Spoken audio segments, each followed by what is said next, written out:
the endless trips outside. But because we are hosting the ASEAN Summit next year, I have to go around the ASEAN countries and get the wherewithal to formulate our own policies during the plenary sessions. Hindi kasi naiwan ng lahat ang gusto nilang mangyari dito sa ASEAN.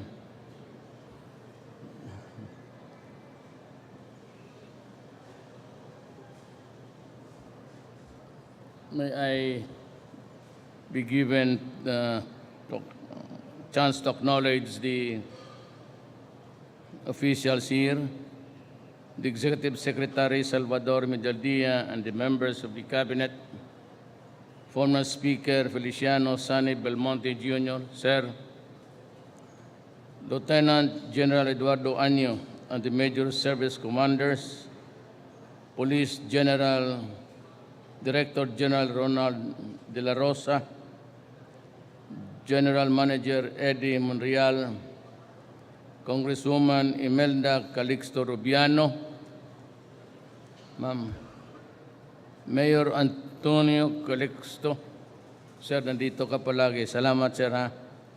Fellow workers in government, my beloved countrymen. Let me just,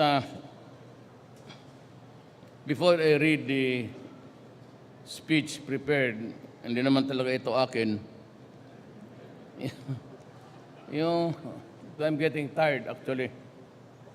But for the reason that we are hosting the ASEAN Summit next November, I have to go around ASEAN countries and get their views on what will be the policy or policies of ASEAN vis-a-vis with the rest of the world. We're trying to get a unified stand, especially so now that every other bloc of nations, whether in Europe, may EU sila, then you have this plan, may APEC, WTO.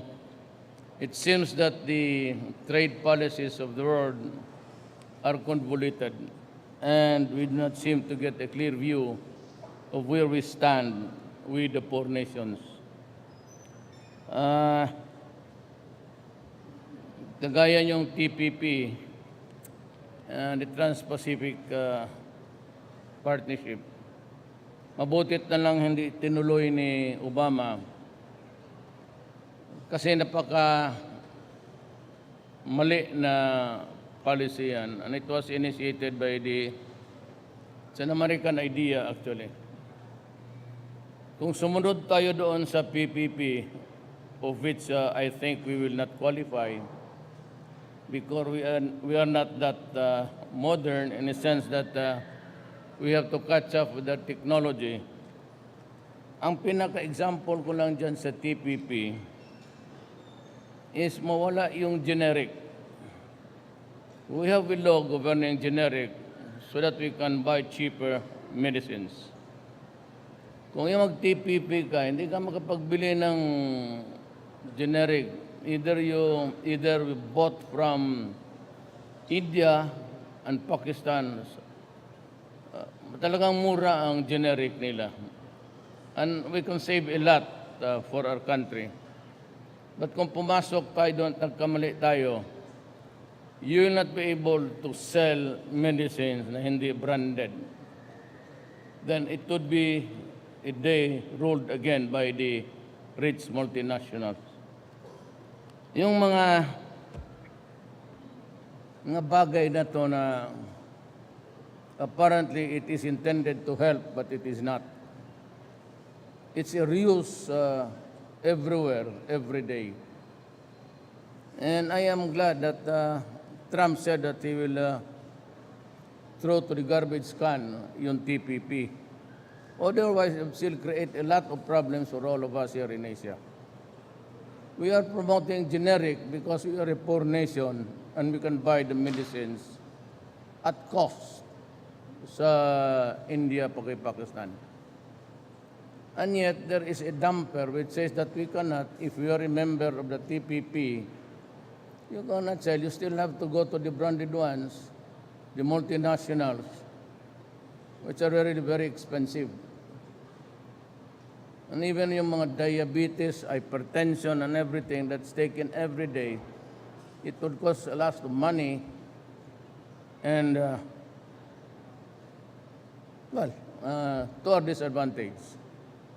Now, I'd like to, I will not entertain questions now because I'm in a hurry.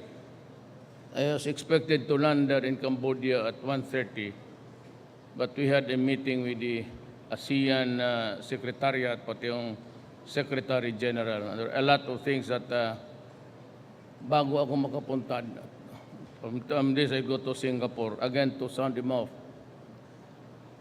Meron na akong importanteng sabihin. Si Andrea Domingo sa PAGCOR, nagbigay siya, sir, ng 5 billion. So right there and then, sabi ko kay DSWD na ibigay ko itong 1 billion for all of the Filipinos now, today, to buy the medicines. Yung lahat ng Pilipino may hawak-hawak ng resita, from the PGH to mga government hospitals. At saka yung pribado na may mga medisina kayo hawak-hawak, mga reseta, tawag nga sa ating lingwahe, to go to the nearest DSWD and you can ask for your medicines there. It's 1 billion I released the other day. Ngayon, yun namang mga may advice to itong tinamaan ng droga. And if you are really on the program of the health officers of the city, na dyan lang kayo sa bahay, mas mabuti na hindi kayo lumabas ng bahay, magkulong na lang kayo ng bahay, kasi pag nakita ko kasayo sa labas, dadamputin kita. Diyan na lang kayo sa bahay at wait for in about 1 or 2 days, I also released another 1 billion kasi 5 ang binigay ni Andrea Domingo ng PAGCOR na doon na ninyo kunin yung mga medications ninyo. There are about 4 billion of you. I do not know if it would be enough.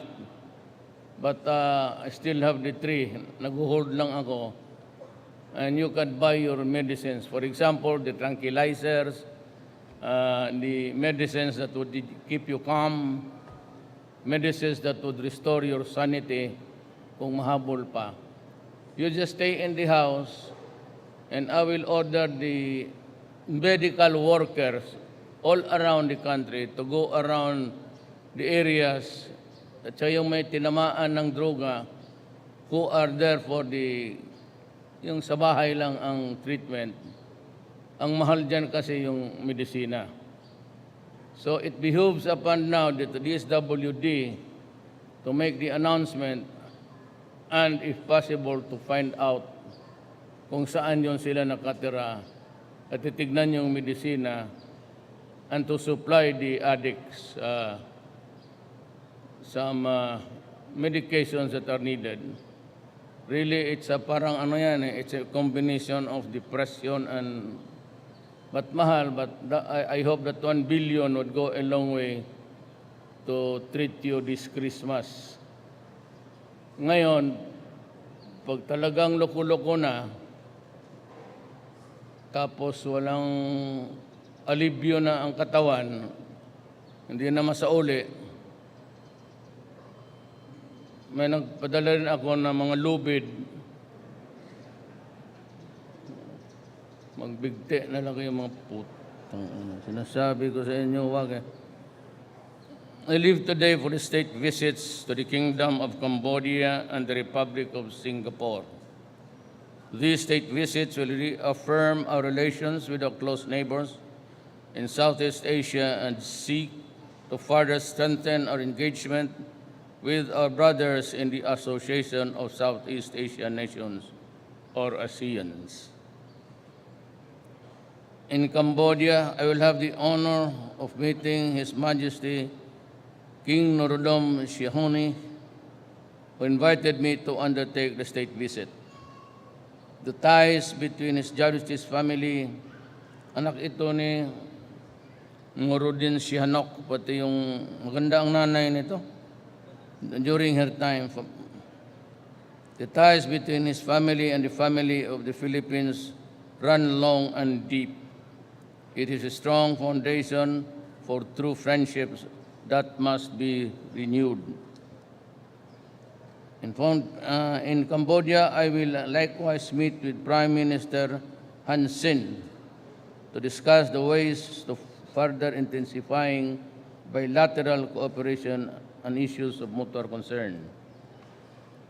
These include defense and security measures, bilateral trade and investments, law enforcement, and the war against illegal trade of drugs.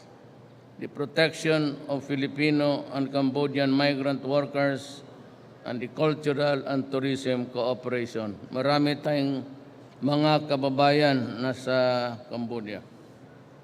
As the Philippines and Cambodia prepare to commemorate the 60 years of diplomatic relations in 2017, I look forward to conclude a state visit that will bring our nations and our peoples even closer. In Cambodia, I will proceed directly to Singapore, where I shall meet President Tony Tan Keng Yam and President Minister Lee Swee Dong. Singapore and the Philippines are exceptional, but there are issues of mutual concern we can work on and with the areas with room of significant growth. With growth of an area of focus, both governments need to ensure a safe and secure environment for businesses to thrive. I will also discuss further increasing the levels of two-way trade and investments in Singapore as I seek to strengthen defense and security cooperation to address traditional and emerging threats that undermine progress. Alam mo, in Sulu now, there's a group there, extremist, maybe ISIS, which is led by a Singaporean. And merong mga Malaysians, pati Indonesians, and Filipinos. And you'd be surprised that Singaporean is a nation, a very, very strict criminal laws, and yet they're able to nurture a cell there of terrorists. Countering terrorism, violent extremism, and the radicalization will be the key areas of discussion, as well as the war on illegal drugs. In both state visits, I shall meet with key business leaders to identify mutually beneficial areas of partnership in order to enhance bilateral trade and investment. With ASEAN integration, it is important that we harness the economic strengths and complementaries in our region to sustain growth beneficial to all. These introductory visits of mine are vital in the lead up to the Philippine chairmanship of ASEAN in 2017. This leadership role requires that we listen to all ASEAN brothers in order to build a common action agenda that will strengthen Southeast Asia for the benefits of its citizens. As always, I will devote time to meet Filipino community, our countrymen who work hard and sacrifice a lot will always have my ready ear and earnest attention. As the year 2016 grows to a close, I am humbled by the opportunities given me as a president to advance and protect our national interests. I shall be singular in my resolve to uphold our independent foreign policy that serves our nation and our people. Daghang salamat.